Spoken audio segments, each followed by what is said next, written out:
Hey everyone. This week, I'm going to continue the conversation I started last week, focusing on the crisis in Ukraine. The situation is very fluid, so the prospective impact on real estate investments could continue to evolve each week. If major events transpire that affect commercial real estate investments, I will try to release new videos. Now, I can't reiterate enough how significant the humanitarian crisis in Ukraine is becoming as I share my thoughts on the implications this war will have on real estate investments. By no means do I want to understate the severity of the tragedies that are playing out there each day. So, the US has announced a unilateral boycott of Russian oil. This is in addition to the financial sanctions that were already in place. Oil and gas prices naturally have surged as expected, and there's been a lot of dialogue about how that will affect the US economy. There's a couple of considerations. First, the US imports less than 10% of its oil from Russia, about 675,000 barrels per day. US oil companies are already putting plans in motion to boost production by about 600,000 barrels per day, basically backfilling the Russian oil by expanding their drilling in Texas and some other areas. But that will take time, about a year. In the interim, the US and many other countries will tap into strategic oil reserves. The US plans to unlock about 30 million barrels, about 5% of the total US strategic reserve. That will help keep things stable until other solutions can be put in place. But it's basically like taking money out of your savings account to cover your daily expenses. In the end, the price of oil is rising, and that's inflationary. Based on the estimates and models that I've seen so far, it will boost inflation by an estimated 1 to 2% this year. That means the Fed's job of containing inflation just got harder.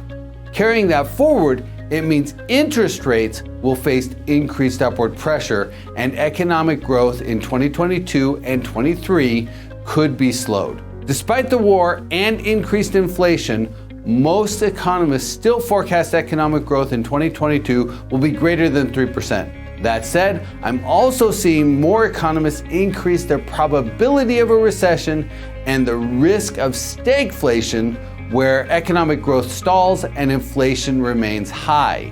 Now, from an investment perspective, there's a few ways to address this. For a more defensive strategy, single-tenant net lease retail makes a lot of sense.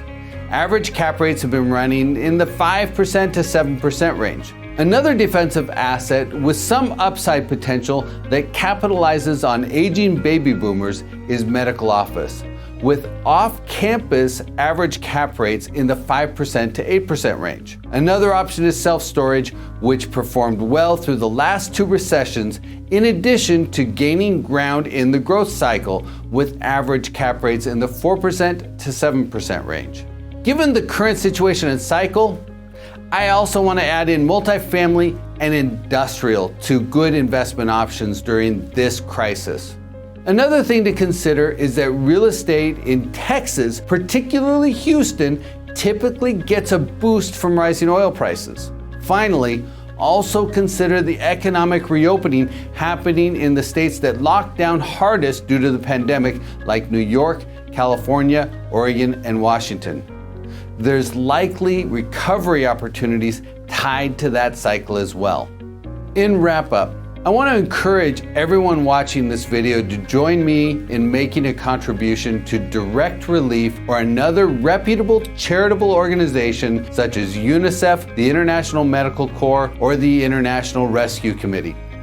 While we all need to assess our investment strategies in light of the geopolitical and economic impacts of the crisis in Ukraine, we also need to do what we can to help the people personally touched by the tragedies in the war. I think that really does weave into the longer-term planning we should all be doing and keeping our eyes on the horizon.